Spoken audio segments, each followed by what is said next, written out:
Boker Tov, voilà Bezrat Hashem, aujourd'hui le cours il va être spécial du Tête qui se lève, Chag HaGeoula, la délivrance du Admour Hazaken. Donc c'est dédicacé bien sûr comme d'habitude pour nos Chayalim, pour nos Chatoufim, pour tous les blessés et pour les Ilunishman de tous ceux qui sont partis. Et la Hatzlacha de Yaakov Bezrat Hashem Mordechai pour toutes les bonnes choses Gashmiut et Ruchaniut. Alors comme ça, pour parler de Yutet Kislev, on va parler de faits historiques, de ce qui s'est passé très rapidement. Et ensuite, on va rentrer dans les histoires qui se sont passées le moment de l'emprisonnement et le moment de la libération du Admour Hazaken. Je pense qu'il y a pas mal de choses extraordinaires à apprendre pour notre vie de tous les jours et dans notre Avodat Hashem. Déjà, il faut savoir une chose, c'est qu'à l'époque, on est tous au courant qu'à l'époque du Baal Shem Tov et à l'époque du Maggid Mezerich, il y a eu ce qui s'appelle la Itnagdout, les opposants à la Chassidut qui se sont levés. Ils ont vu d'un coup des tzadikim qui transforment la tête de tous les juifs. Ça a fait peur aux anciens qui étaient dans le monde de la Torah. Donc il y en a certains qui sont devenus chassidim, mais il y en a certains qui sont restés opposants. Mais c'était une guerre, on va dire, une guéguerre encore assez gentille à l'époque du Maggid et à l'époque du Baal Shem Tov. Après le Maggid, il y a eu le Rav Menachem Mivitebsk. C'est lui qui a reçu maintenant la charge des chassidim. Et lui, il a tenté. Il a essayé de faire le shalom. Il a essayé d'aller voir les Géonim à Vilna. Et il a été refusé. Ils n'ont pas voulu l'accepter, ils n'ont pas voulu le voir, ils n'ont pas voulu discuter avec lui. Ils voulaient faire le shalom, mais ça n'a pas marché. Il a décidé, il a pris une achlata. Ça y est, la vie là-bas est insupportable. Il ne veut plus vivre dans la marloquette, il veut vivre dans le shalom. Il décide de prendre beaucoup de familles avec lui chassidim et partir en Eretz Israël. Qui c'est qui va se joindre à lui? Le Admour Hazaken, le Baal Hatanya. Donc ils font la route vers Eretz Israël. Et au milieu de la route, le Admour Hazaken, il dit, je ne peux pas laisser les Juifs en Russie, je ne peux pas laisser les Juifs là-bas dans toute cette ambiance-là, sans chassidoute. Donc il rebrousse chemin. Et quand il vient, bien sûr, les Juifs, ils sont tellement joyeux, tellement heureux, qu'à ce moment-là, il va faire des adeptes, une Hatzlacha Adira. Et bien sûr, ça va réénerver ceux qui pensaient que sauf, enfin, on s'était débarrassé du Admour Hazaken et des Chassidim de cette région. Ils vont le voir arriver, ils vont voir comment son feu va se répandre de partout. Et là, ils vont décider, ils vont faire un Va'ad de comment aujourd'hui, qu'est-ce qui nous reste. Il nous en reste un à faire tomber, c'est le Admour Hazaken. Ils vont aller voir les shiltonotes russes, ils vont aller voir donc, le gouvernement russe. Ils vont dire, écoute, on a un gros problème, on a un traître. Et c'est un juif en plus. Et il s'appelle Shneor Zalman Miliadi. Ah bon? Qu'est-ce qu'il a fait? Il envoie de l'argent à vos ennemis. Qu'est-ce qu'il faisait le Admour Hazaken? D'ailleurs, on va le voir à la fin du Tanya. Il récoltait énormément de dons, justement pour ces familles qui sont parties en Eretz Israël. Et il récoltait aussi des dons pour les Juifs qui habitaient déjà en Israël. La situation était dure. Donc, il envoyait de l'argent tout le temps en Eretz Israël. À cette époque-là, c'est l'Empire ottoman qui est ici. Les Russes, ils voient ça. Il envoie de l'argent à des Chayalim. Il envoie de l'argent pour une armée adverse. Et là, ils vont venir l'emprisonner. Maintenant, qu'est-ce qui va se passer cette même année? À Rosh Hashanah, tout le monde va voir que le Admour Hazaken, il était très inquiet. Personne ne comprenait pourquoi. Le Admour Hazaken n'a pas dit. Le soir de Sukkot, ils entendent les Chayalim russes arriver dans le village. Le Admour Hazaken, il dit à sa famille, ne vous inquiétez pas, c'est pour moi. Le soir de Sukkot. D'ailleurs, c'est Meod Manien parce que on va voir qu'à la fin, il va se faire arrêter à Isrouchak de Simchat Torah. Et le Admour Hazaken, donc, il va voir les Russes arriver, il va prendre la porte arrière, il va s'enfuir. Ils ne vont pas le trouver dans la maison. Et il y a un moment où il est dehors comme ça en train de se cacher. Il va rencontrer son chassid Rav Shmuel Munkes. Alors Rav Shmuel Munkes, il est connu comme chassid qui faisait pas mal de blagounettes. Il adorait, c'était un batran, mais attention, poli et dans la chassidoute, avec des enseignements. Et le Admour Hazaken, il dit, Shmuel, qu'est-ce que je fais?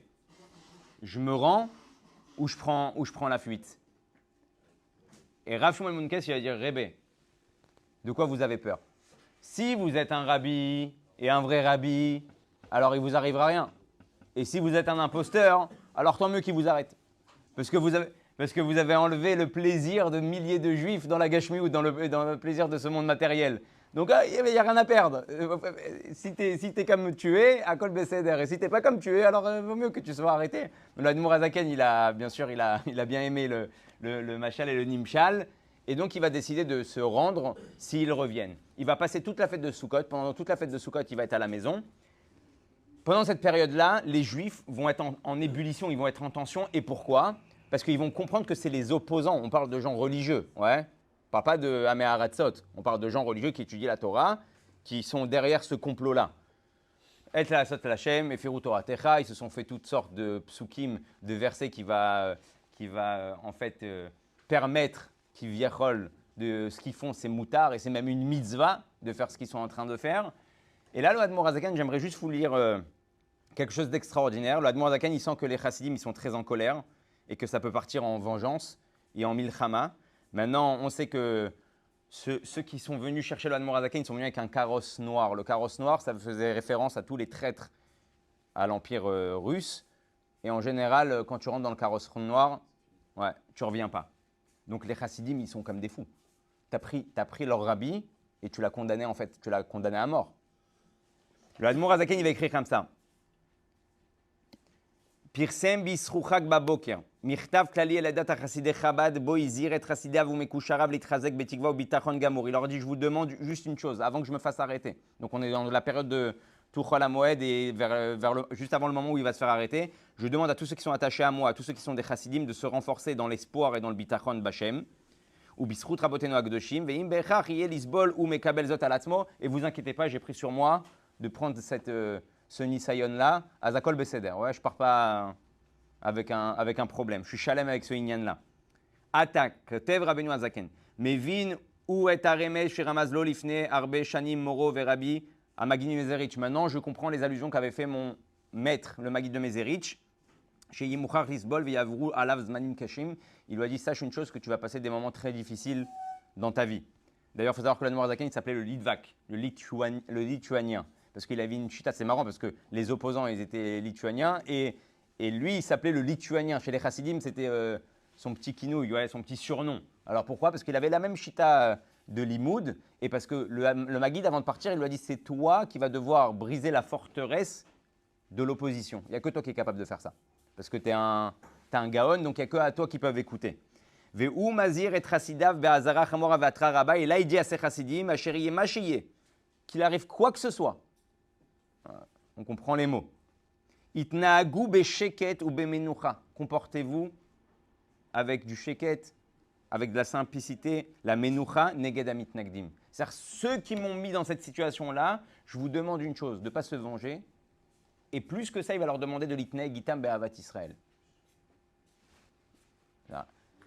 Des fois, tu vois des gens, même au sein d'institutions qui sont toraniques, une petite marloquette. Ouais, alors les élèves, quoi, t'as parlé sur mon rave, quoi, t'as fait ça à mon rave. Alors là, on parle d'avoir carrément condamné à mort un rave, un tzaddik qui va être le balatania, qui va influencer jusqu'à aujourd'hui des juifs. Et il leur dit, quoi qu'il arrive, continuez avec la Havat Israël et je veux pas de vengeance et je veux pas d'histoire et je veux pas d'embrouille. Ok, grand message. Isrouchag, il arrive, les chayalim, ils reviennent. Et ils prennent le Admor Hazaken. Quand ils prennent le Admor Hazaken, ils vont partir. Au bon moment, ils vont arriver juste avant Shabbat. Ça, c'est une petite anecdote. Le Admor Hazaken, il va en plein milieu du chemin. Il va dire Shabbat, Shabbos. Ouais, Shabbos. Allez, tais-toi. Ouais. Et il continue. La roue, elle pète. Bon. Ils vont dans le village le plus proche. Ils ramènent un garagiste. Ouais. Il répare. Il continue. Lui, il dit Shabbos, Shabbos. Il faut s'arrêter, Shabbos. Ça rentre dans pas longtemps. Le cheval, il meurt. Bon. Le Russe, il continue. Il dit à son écuyer, vas-y, va chercher. Il y a des chevaux dans une ferme pas très loin. Va chercher un bon cheval. Ils prennent un cheval. Le cheval, il dit, waouh, magnifique. Celui-là, il peut traîner le carrosse tout seul. Même un, ça suffit. Et le cheval, il décide de ne pas avancer. Le Russe, il lui dit, bon, écoute, alors peut-être une petite négociation. Je comprends que c'est toi qui es en train de nous rendre fous. Peut-être qu'on va faire Shabbat dans un village à côté. Il dit non, on n'a pas le temps, on fait Shabbat ici. Ouais. Et lui et les Russes, ils vont faire Shabbat dans un sadé, dans un champ, à côté, en dessous un arbre. Et d'ailleurs, les chassidim sont partis voir cet endroit-là. De tous les arbres qu'il y a, ils sont détruits, ils sont déjà fanés, ils sont déjà morts. Le seul arbre qui est toujours verdoyant et qui est magnifique, c'est cet arbre-là où le Admor Hazaken, il a passé Shabbat. Ouais. Ouais, jusqu'à aujourd'hui. Ouais. Et le Admor Hazaken, Le Admour Azaken, il y a des chassidim qui sont partis voir, ne t'inquiète pas. Et le Admour Azaken, donc après Shabbat, Motzei Shabbat, l'autre il dit allez viens, on y va. Ils vont arriver dans la prison. Maintenant, dans la prison, là, le Admour Azaken, ils vont très vite comprendre que ce n'est pas un homme ordinaire. Déjà, il faut savoir qu'ils sont partis très loin. Les opposants, ils ont même mis un pétec dans sa poche avec le nom de tous les ennemis de la Russie. Et ils ont dit comme ça, quand le Admour Azaken il va arriver là-bas et qu'ils vont le déshabiller, qu'ils vont fouiller ce qu'il a sur lui, ils vont trouver le pétec avec les noms des ennemis de l'État. Donc ils vont se dire c'est bon, il est dedans. Et le Admour Azaken, il connaît une halakha, parce que c'est lui qui est l'auteur du Shulchan Aruch Harav, qu'un juif, il doit vérifier ses poches Erev Shabbat. C'est une halakha. Ouais. Il vérifie ses poches Erev Shabbat. Donc Erev Shabbat, il vérifie ses poches et il trouve le pétec. De là, le rabbi, il a expliqué dans une sikha comme quoi quand tu es Mekayem le Shulchan Aruch, c'est la shmira la plus grande.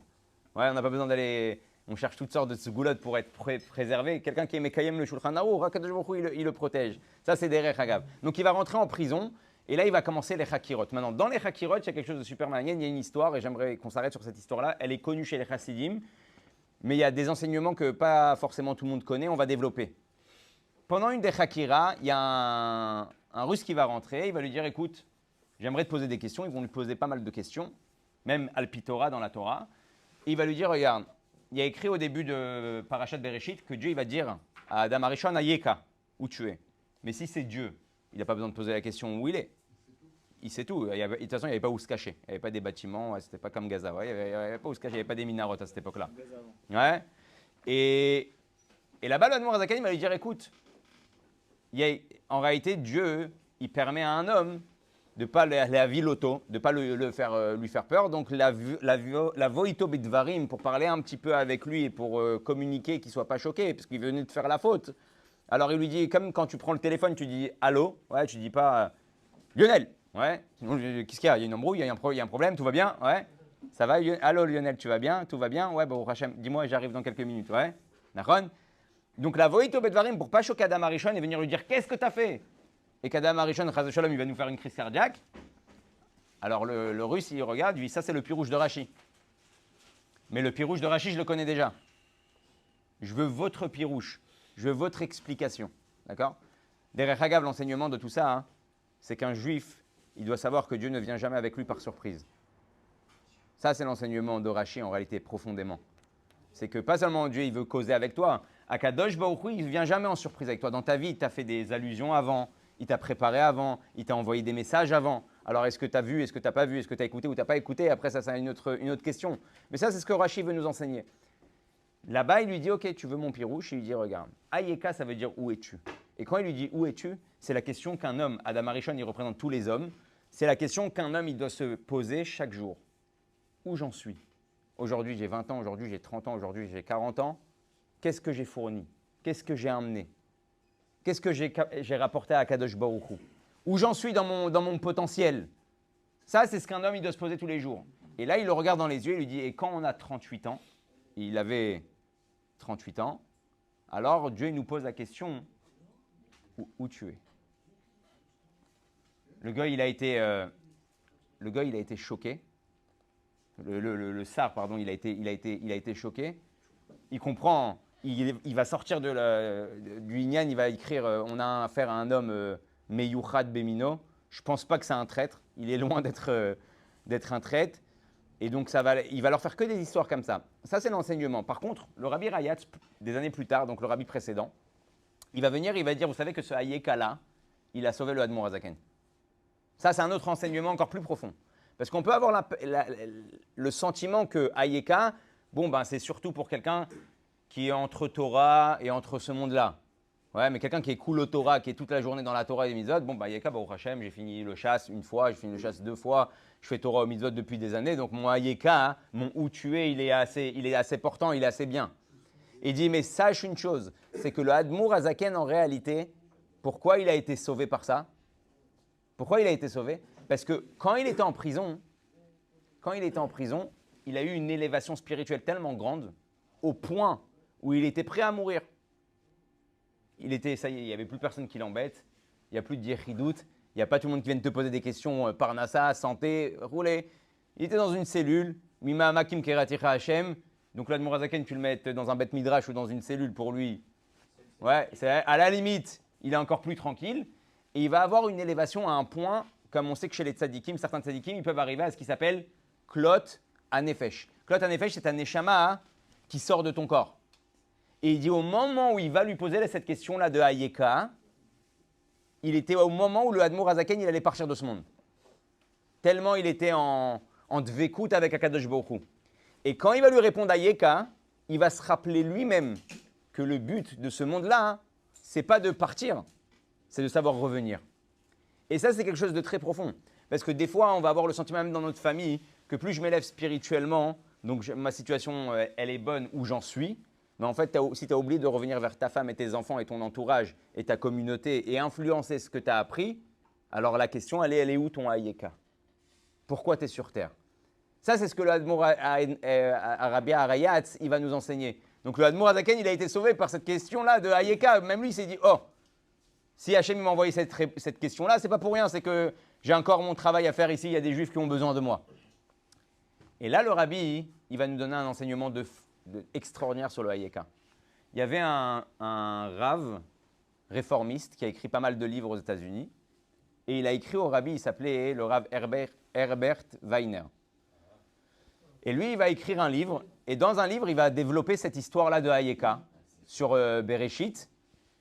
Et avec sa chutzpah, il va venir et il va dire au Rabbi, il va envoyer une lettre, il va dire, j'aimerais vous poser une question, où vous en êtes avec votre Hayeka? Hein? Où vous en êtes avec votre Hayeka? Il pose la question au Rabbi, en réalité, où t'en es? Ouais. Et, ouais. Mais le Rabbi, il savait aussi prendre des Juifs qui étaient un peu chutzpanim. Tu prends le Gdol Ador et tu l'envoies une lettre, t'en es où? Ouais. C'est un peu bizarre quand même, ouais. Et il va venir le Rabbi et il va lui dire, mon Hayeka dépend de ton Hayeka. Ouais. Et le Rabbi, il a voulu, et le type, il a été stupéfait de la réponse. Il dit, tu sais, c'est quoi mon Hayeka? Mon Hayeka, où j'en suis, c'est quand d'autres Juifs, ils sont aussi dans ce matzav-là de Hayeka qui se posent la question où ils en sont et ce qu'ils ont avancé. Ça, c'est mon Hayeka. Combien de Juifs j'ai réussi à faire avancer? Combien de Juifs j'ai rapproché vers Torah ou Mitzvot? Ça, c'est mon Hayeka. Donc, tout dépend de ton Hayeka à toi. C'est ce qu'il va lui répondre. Et cette réponse-là de Hayeka, en fait, c'est un enseignement extraordinaire de Yutet Kislev. Donc, on a appris déjà pas mal de inyanim sur un mot qui s'est passé là-bas. Et donc, l'histoire ne va pas s'arrêter là. L'histoire, elle va continuer. Donc, l'Admour Hazaken, il est en prison. Il y a un moment, ils vont le mettre dans une cellule complètement noire. Ouais. Et ils vont essayer de les balbel auto. Ils vont le mettre dans un… Comment on appelle ça, là? Le tsinok. C'est… je ne sais pas comment on dit ça en bon français. Ouais, quand on les met dans un trou, il n'y a pas de fenêtre, il n'y a rien. Cachot. Un cachot, le cachot, voilà. Dans le cachot. Et le Admour Hazaken, il va être là-bas. Et ils vont essayer de le perturber. Et comment ils vont essayer de le perturber? Ils vont rentrer à un moment. Il était 2h de l'après-midi. Ils vont dire, allez, c'est la nuit, là. C'est le moment de dormir, étant donné que ça fait plusieurs jours qu'il est sans montre et sans lumière, il n'est pas censé savoir quelle heure il est. Comme il y a des otages là qui viennent d'être libérés qui ont dit, hein, on ne savait pas, on n'avait aucune notion du temps. Et le Admour Hazaken va dire non, il est 2h05. Ouais, comme ça, 2h05.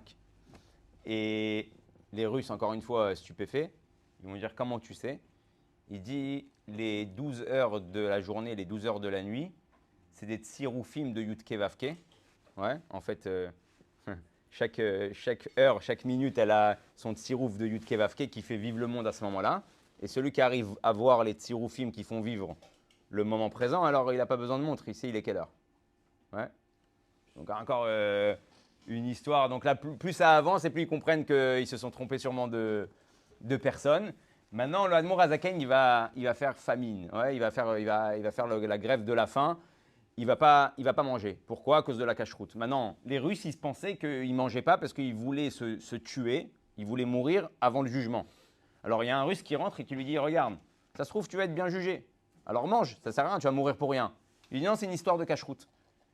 Alors, le Russe lui dit, si je te trouve du manger cachère, il lui a dit, si tu me trouves un juif Iré Shamaïm dans la ville de Pétersbourg, ouais, et que c'est toi, et seulement toi, pas un autre soldat, qui va chercher le manger et qui me l'emmène, et que personne ne touche, Il lui dit, tu me feras confiance. Il dit, je te fais confiance. Alors je vais manger. Il va voir un juif dans le village. Pourquoi toi, seulement toi? Pourquoi est-ce qu'il a vu l'Admour Azaken en lui? Sûrement qu'il a compris que ce ministre-là ou cet enquêteur-là, il lui faisait confiance parce qu'il a été stupéfait par la grandeur du Admour Azaken. Donc il a vu en lui une confiance qu'il pouvait donner par rapport à sa cache-route. Il va chez un juif, il lui prépare à manger et il rentre en dessous le plat un pétek. Il dit qui tu es, où tu es. Parce que les juifs, ils ne savaient pas ce qui se passait avec le Admour Azaken. Ils savent qu'il a été arrêté, mais ils ne savent pas dans quelle prison. Ils ne savent pas s'il a été tué ou pas, condamné à mort ou pas. Donc il écrit ça. Le Admour Azaken, quand il finit de son plat, il trouve le pétek. Et là, le Admour Azaken, il lui annonce que c'est le Admour Azaken. Et il lui dit, je te demande une chose, c'est d'aller envoyer tout de suite quelqu'un à Vilna. Le policier, il rentre, il lui dit, si tu peux me servir, envoyer encore, il recache la lettre. Il lui dit, est-ce que tu peux envoyer encore un plat chez ce juif? Le juif, il reçoit la lettre, verroulé. Et là, le juif, il va envoyer un juif à Vilna. Si on a le temps de développer quelque chose d'extraordinaire, parce qu'en fait, il trouve un chassid, il lui dit, écoute, l'Admour Azaken, il veut que tu ailles à Vilna, sans aucune mission, sans savoir ce qui se passe. Le type, il arrive à Vilna et pendant quelques jours, il se balade là-bas dans les synagogues, personne ne fait attention à lui. Et il entend un petit peu tout ce qui se passe sur le Admour Azaken. Il entend des gens qui sont contents. Il y en a qui disent, ah, sauf, on a fini avec les chassidim. Et d'un coup, il entend que dans la ville, il y a un métargem. Il y a le traducteur de celui qui va prendre toutes les déclarations du Admour Azaken en yiddish et qui va traduire en russe. Ouais. Pour le Bet Mishpat. Il entend ça, il comprend que ça y est, c'est quoi sa mission? C'est d'aller voir le traducteur. Il va voir le traducteur, il lui dit, à ce qui paraît, c'est toi. Il lui dit oui. Il lui dit, écoute, c'est mon rabbi. Et quand ça lui parle du Admour Azaken, il dit, écoute, tu as été devancé. Les opposants au Admour Azaken sont déjà venus me proposer une belle somme pour que je modifie toute la traduction. D'accord? Lui, il pleure et tout ça, avec roulé. Que le traducteur, il va dire, ne t'inquiète pas, je te fais confiance. Et moi, je suis avec l'Admour Azaken. Ils m'ont promis même le Olam Haba. Même le Olam Haba, ils m'ont promis. Olam Hazé et Olam Haba. Il dit, mais je ne veux pas de leur Olam Hazé, je ne veux pas de leur Olam Haba, je préfère le Olam Haba du Admour Azaken. Les opposants, ils vont venir le lendemain. Il va leur dire, mais je ne peux pas, parce qu'il y a un autre traducteur qui vérifie ma traduction. Ils vont dire, non, ne t'inquiète pas, l'autre traducteur, il n'est pas à ton niveau. Ils vont plus croire ta traduction que l'autre traduction. Verroulé. À la fin, la traduction, elle a été correctement faite. Et grâce à ça, quand ils ont reçu les Russes au Bet Mishpat, les déclarations de l'Admour Azaken, il a été sauvé. Donc l'Admour Azaken, il était en prison. Il savait qu'il y avait un Inyan qui se passait à Vilna avec un traducteur. Mais ce n'est pas seulement ça. L'Admour Azaken, il va passer de cellule en cellule et à un moment, ils vont le prendre dans une barque. Dans la barque, il va arriver Birkat Levana. Ouais. Et dans Birkat Levana, il va dire au gars, s'il te plaît, arrête-toi, je dois faire la bracha. Le gars, il dit, je crois que tu n'as pas compris où tu es. Tu es en prison parce que tu es juif qui fait Torah au mitzvot. Alors le Admour Azaken, il va lui répéter encore une fois, arrête la barque. Il ne veut pas l'arrêter, donc le Admour Azaken, il a arrêté la barque. Ouais. Et lui, il rame. Et la barque, elle ne bouge plus. Là, le type, il le regarde. Et le Admour Azaken, il est méchacher, ouais, il laisse la barque avancer. Et là, le gars, il commence à avancer. Et là, le Admour Azaken, il lui repose la question, s'il te plaît, arrête la barque, je veux faire Birkat Levana. Et là, le gars, il s'est arrêté. D'ailleurs, il y a écrit que le Admour Azaken lui a laissé un pétek. Une bracha pour lui et sa famille. Et le rabbi, il va développer cette histoire, il va dire, il y a une question que je ne comprends pas. Tu as arrêté la barque. Fais Birkat Levana. Pourquoi tu as besoin que le goy, le non-juif, il reprenne son avancée avec et après tu lui demandes à lui de s'arrêter. Et là, c'est un grand enseignement par rapport à la Shitat Chabad.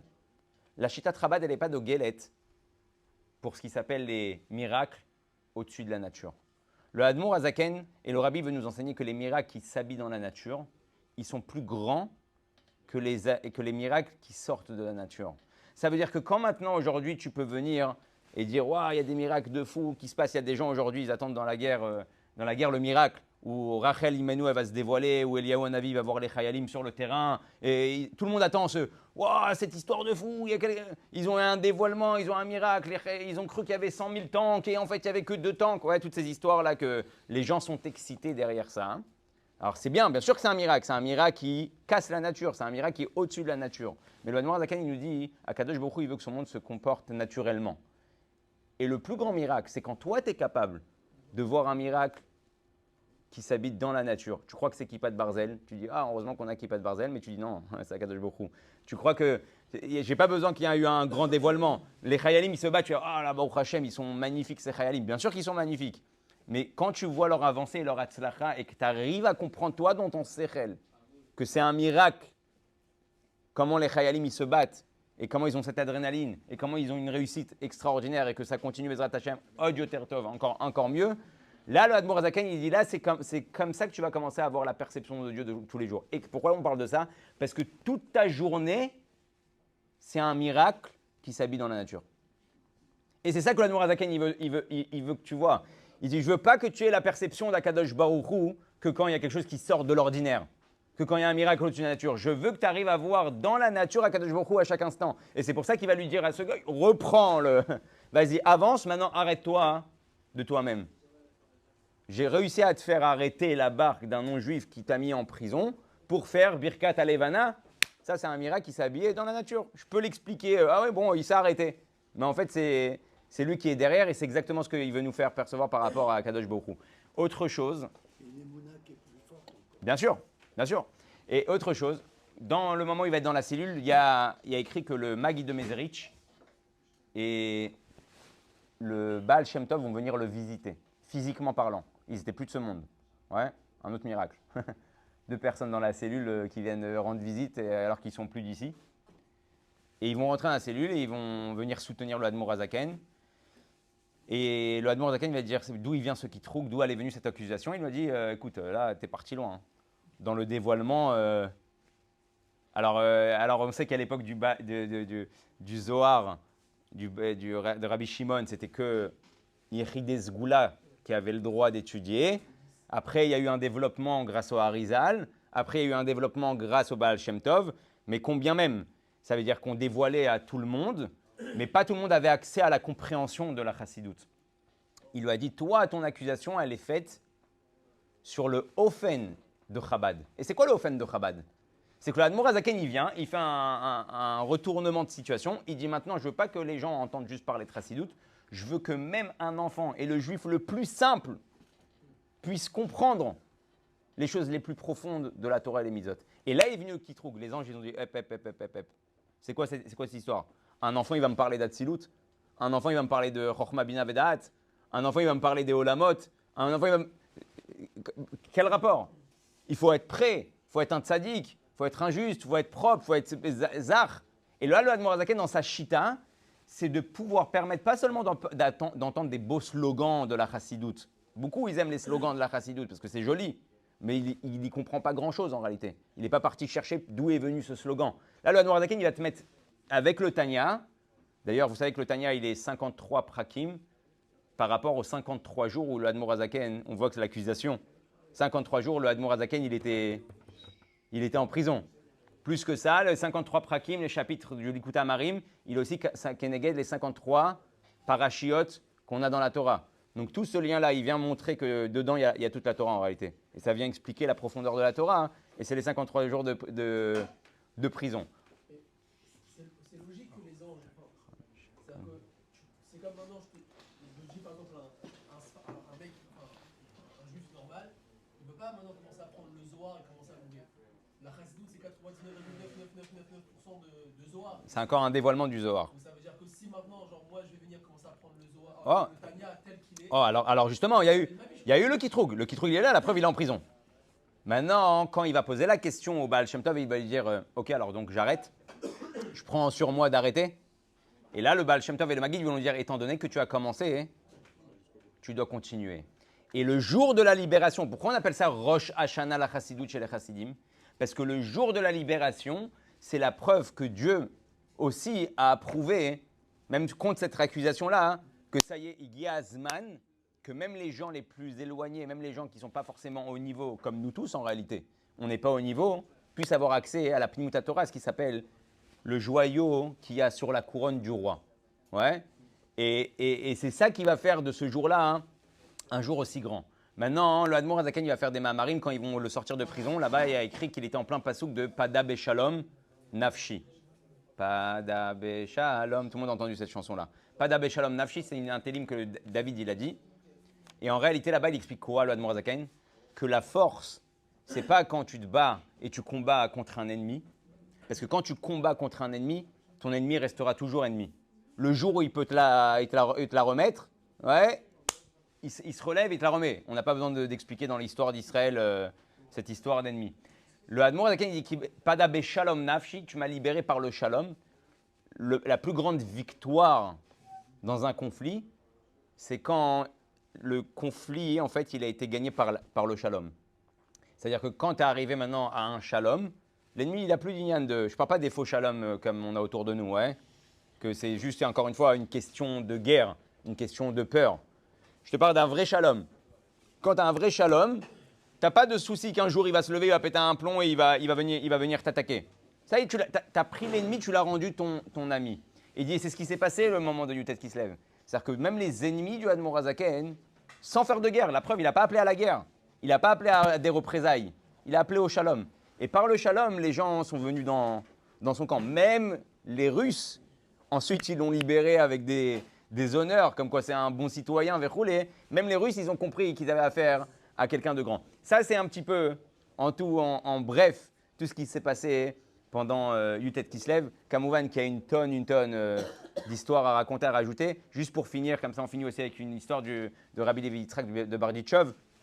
Quand il a été arrêté, le Admor Hazaken, la première chose qu'il a fait, c'est qu'il a demandé à un des Chassidim d'aller à Pétersbourg et un autre d'aller voir Rabbi Levi Yitzhak.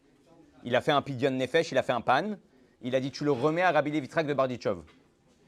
Et quand il est arrivé chez Rabbi Levi Yitzhak de Barditchov, le Rabbi Levi Yitzhak, il a été choqué de la nouvelle.